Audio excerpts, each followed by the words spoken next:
Hi hello नमस्कार, कैसे हैं आप सब लोग। उम्मीद करता हूँ बहुत अच्छे होंगे और बड़े अच्छे से अपना और अपना ख्याल भी रख रहे होंगे। और देखो दोस्तों, आज हमने पुण्य श्लोक अहिल्या शो में देखा देवी अहिल्या किस तरीके से अपने मालवा का ख्याल रखती हैं, अपने घर संसार का, जी हाँ, ख्याल रखती हैं। और उनके इसी प्रयास से द्वारकाबाई साहिब जहाँ चिंतित हो जाती हैं, घबरा जाती हैं, वहीं गुन्नू जी के चेहरे पर मुस्कुराहट आ जाती है। देखिए क्या होता है, मल्हार और सूबेदार जी देवी अहिल्या पर गुस्सा कर रहे होते हैं और उनसे कह देते हैं कि दरबार के किसी भी कार्य में देवी अहिल्या अब मल्हार और सूबेदार जी के सामने नहीं बोलेंगी। अंतिम निर्णय और पहला निर्णय सिर्फ मल्हार और सूबेदार जी का ही होगा। वो ये बात कह करके वहाँ से चले जाते हैं। अब उस कक्ष का माहौल जो है बहुत गमगीन हो जाता है।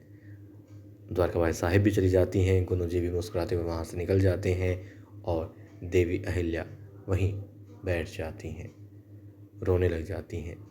गौतम बाई साहिब आती हैं पास में और कहती हैं, अहिल्या चिंता मत करो, सब ठीक हो जाएगा, कोई बात नहीं है। फिर वो कहती हैं, क्या आई आपको भी लगता है मैं गलत हूँ? वो कहती है, देखो बात गलत सही की नहीं है और मुझे तुम गलत नहीं लगती हो, तुम गलत हो ही नहीं सकती हो, लेकिन जब बात आती है चुनने की, चुनाव की, तो मैं मजबूरी है मल्हार सरकार को ही चुनूंगी, उन्हीं का चुनाव करना पड़ेगा। और अब वो जाने लगती हैं। देवी अहिल्या और भी रो पड़ती हैं, लेकिन फिर रो करके कहती हैं कि आई, मैं आपको वचन देती हूँ। जी हाँ, देवी अहिल्या गौतम बाई साहिब से कहती हैं कि उन्हें वचन देती हैं मल्हार और सूबेदार जी को कभी गलत नहीं होने देंगी, वो कभी भी मल्हार सरकार से चूक नहीं होने देंगी। यानी कि वो कहती हैं कभी भी कुछ ऐसा नहीं होगा कि मल्हार राव सरकार गलत साबित हो। अब वो भी वहाँ से चली जाती हैं और दिखाते हैं मल्हार राव सूबेदार जी अपने कक्ष में होते हैं और वो खुद से बहुत नाखुश नज़र आ रहे होते हैं, दुखी नज़र आ रहे होते हैं, क्योंकि उन्हें बिल्कुल भी अच्छा नहीं लगा देवी अहिल्या से ये सब बातें कहने पर। वो नहीं कहना चाहते थे मगर कहनी पड़ी। अब गौतम बाई साहिब आती हैं और कहती हैं कि सरकार, ये भी तो हो सकता है कि देवी अहिल्या सही हो, क्योंकि वो गलत नहीं हो सकती है। उसने हमेशा आपका मालवा का हित ही चाहा है, वो आपसे बाहर नहीं हो सकती है। और यही दुआ कीजिए, यही प्रार्थना कीजिए कि वो सही ही हो, वो गलत नहीं हो सकती। अब तभी आ जाते हैं गंगूबा और साथ में होते हैं श्रीमंत और वो कहते हैं कि आप, क्या बात है, कोई बात करना चाहते हैं? तब मल्हार और जी कहते हैं, देखिए हम मतलब कि द्विधा दूर करना चाहते हैं और इसलिए लगता है कि माधव सिंह से बात कर लेनी चाहिए। फिर श्रीमंत कहते हैं कि हाँ, मतलब आपको अभी भी संदेह है? कहते नहीं, संदेह नहीं है, बस जो आसपास माहौल बन गया है उसे सही दृष्टि से देखना चाहता हूँ। इस तरीके का भाव वहाँ पर होता है मल्हार और सूबेदार जी का। तो कहते नहीं, ये संदेह है और संदेह बहुत गलत है, जबकि आप निर्णय ले चुके हैं कि किसका साथ देना है आपको। और बुरा मत मानिएगा, मैं कड़वी बात कह दूँ, जी हाँ, यहाँ पर श्रीमंत कहते हैं कि आप किस चीज़ का इंतज़ार कर रहे हैं? क्या किसी की मृत्यु हो? ये क्योंकि अब देवी अहिल्या बच गई है, मगर हो सकता है दूसरा प्रयास जो माधव सिंह करे तो उसमें देवी अहिल्या या फिर किसी और अपने की मृत्यु भी हो सकती है। फिर वो कहते हैं, आप ऐसा तो कतई नहीं चाहते होंगे, तो फिर इस संदेह को छोड़िए और जो निर्णय ले चुके हैं उसी पर अड़िग रहिए। अब वो कहते हैं कि अब तक हम जो भी काम करते आए हैं वो भगवान शिव का आशीर्वाद लेकर के करते आए हैं। तो कहते हैं, हाँ, बस यही मैं आपको कहना चाहता हूँ कि तो फिर आप चलिए महादेव के मंदिर में चलिए, आप महाकाल के मंदिर में चलिए, उनके दर्शन कीजिए, वहाँ आपको शांति मिलेगी और सही निर्णय आप ले पाएँ इतना सामर्थ्य मिल जाएगा। और फिर कहते हैं गंगूबा और गौतम बाई साहिब से कि जी, आप लोगों को मेरी बात सही लग रही है तो फिर इन्हें समझाइए। वो लोग भी यही कहते हैं कि सरकार सही बात है, महाकाल के मंदिर में चलते हैं, दर्शन कर लीजिए। ठीक है, फैसला हो जाता है और फिर वहाँ दिखाते हैं फूलों की वर्षा हो रही होती है और एक इंसान अपने कुछ साथियों साथ में महल में आ रहा होता है।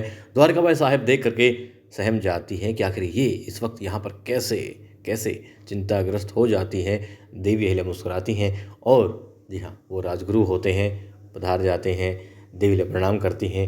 वो अब कहते हैं, क्योंकि तपाक से पूछती है द्वारकाबाई साहिब, कहती है कि मैं मंजली रानी हूँ यहाँ की, मल्हार और सूबेदार जी की पत्नी, और क्योंकि वो यहाँ पर नहीं है अभी, मल्हार और सूबेदार जी और गौतम बाई साहिब, तो मैं आपका स्वागत करती हूँ। कहते हैं ठीक है। और फिर कहते हैं कि आखिर आप अचानक से आ गए राजगुरु जी, कुछ बात है? तो कहते हैं हाँ, हमें आभास हुआ, राजगुरु कहते हैं उन्हें आभास हुआ कि मालवा पर खतरा मंडरा रहा है, इसलिए अनुष्ठान करना होगा। और वो कहते हैं देवी अहिल्या, जी हाँ, वो कहते हैं छोटी रानी, आप अनुष्ठान करना होगा, 2 दिन तक अनुष्ठान चलेगा और ये अनुष्ठान आपके कक्ष में ही होगा।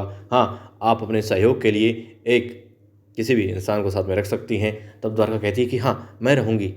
और फिर वो कहते हैं ठीक है, जो भी रहे। और इस दौरान मांगलिक कार्य होते रहेंगे, दान धर्म के कार्य होते रहेंगे।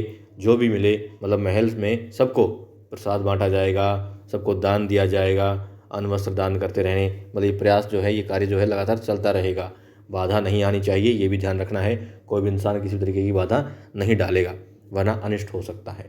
ठीक है। अब वो कहती हैं कि वो रहेगी देवी अहिल्या की सहयोगी बन करके। फिर देवी अहिल्या कहती है कि लेकिन आप कैसे रह सकती हैं? एक तो आपका स्वास्थ्य ठीक नहीं है, दूसरा आप सबसे बड़ी हैं अभी, क्योंकि सरकार भी यहाँ नहीं है और वो तुम्हारे साहिब भी नहीं है, तो आप तो दान धर्म का कार्य देखिएगा। और उसमें क्योंकि आपको अनुभव भी है और फिर स्वास्थ्य भी आपका नासाज है, तो उसमें भी आपको परेशानी नहीं होगी। ठीक है, तय हो जाता है। और फिर दिखाते हैं, जी हाँ, द्वारका चिंतित होती है और गुनु जी से बात करना चाहती हैं। गुनु जी कहती हैं कि कुछ ठीक नहीं लग रहा है, लेकिन गुनु जी मुस्कुरा रहे होते हैं। वो कहते हैं आपको क्या हो गया है? वो कहते हैं आप देखिएगा, अभी तो शुरुआत हुई है। वो कहते हैं अचानक से राजगुरु आ गए हैं, देवी अहिल्या अनुष्ठान करेगी और द्वारका कहती उनको नहीं आने दिया, अब मुक्ता को चुन लिया है साथ में, तो क्या होगा? वो कहते चिंता मत कीजिए। द्वारका बाई कहती है चिंता की बात है, मल्हार सरकार नहीं है, गौतम बाई नहीं है, मालेराव और मैना भी यहाँ पर नहीं है। यानी कि देवी अहिल्या ने उन दोनों को, माले को और मैना को भेज दिया है और श्रीमंत उनको ले गए हैं। तो फिर देवी अहिल्या पीछे से क्या कर रही है? सोचने वाली बात तो है। अब वो कहते हैं सोचने वाली बात नहीं है, क्योंकि देवी अहिल्या अनुष्ठान में रहेगी, भीतर ही रहेगी, नज़रबंद ही रहेगी। हमारे आदमी भी आसपास घूमते रहेंगे और श्रीमंत से हमारी बात हो गई है, उन्होंने मालवा की सीमा को बंद कर दिया है चारों तरफ से और उनके आदमी भी फैले हुए हैं, तो देवी अहिल्या बाहर जा ही नहीं सकती है। चिंता मत कीजिए और जो कुछ भी होगा हमारे हक में ही होगा। ठीक है।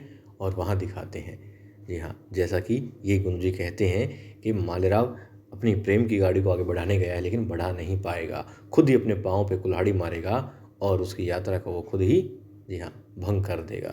द्वारकाबाई साहिब पूछती कैसे, लेकिन गुरु जी यहाँ पर बताते नहीं हैं केसर का नाम। और वहाँ मैना इंतज़ार कर रही होती है मालेराव का, आईने में उसे महसूस कर रही होती है अपने साथ। मैं जानती थी, मैं चाहती थी, कब आएगा वो पल जब आप सिर्फ़ और सिर्फ मेरे साथ होंगे। मालेराव भी कहता है कि हाँ, मुझे भी बेसब्री से इंतज़ार था इस पल का। और जी हाँ, अभी बस ये निंद्रा जो थी, ये स्वप्न जो था टूट जाता है मैना का। वो बाहर आती है और मालेराव को कहती कि राजकुमार, लेकिन राजकुमार तो वहाँ उसे अनदेखा करके घोड़े पे चढ़ करके चले जाते हैं। बेचारी मैना उस छावनी में रात के अंधेरे में अकेली रह जाती है। और जी हाँ, अब मल्हार राव सूबेदार जी भी अपनी यात्रा पर होते हैं, गौतम बाई साहिब भी साथ में होते हैं, श्रीमंत होते हैं। वो कहते हैं अब रात बहुत हो चुकी है सरकार, यहीं छावनी डालते हैं, यहीं विश्राम कीजिए। कहते हैं हाँ, मैं भी थक गया हूँ। सूबेदार जी कहते हैं, हाँ ठीक है, सुबह अपनी यात्रा आरंभ करेंगे और भगवान के दर्शन करेंगे। ठीक है। और सूबेदार जी सोने के लिए चले जाते हैं। श्रीमंत कहते हैं क्या सुबह तो मज़ा ही आ जाएगा। और दोस्तों, मज़ा इसलिए भी आया क्योंकि द्वारका नहीं जान पाई कब तुको जी गए और राजगुरु से बात की, राजगुरु को बताया, देवी अहिल्या का सारा संदेश उन्हें सुनाया और फिर उसी के तहत राजगुरु पूरी योजना के मुताबिक महल में पधारे। तो देखते हैं आने वाले एपिसोड में राजगुरु जी और मैना, या फिर यूँ कहें कि मालेराव और श्रीमंत क्या कुछ करते हैं और मल्हार राव सूबेदार जी और देवी अहिल्या मिलकर के किस तरीके से मालवा का हित और सिर्फ हित ही करते हैं।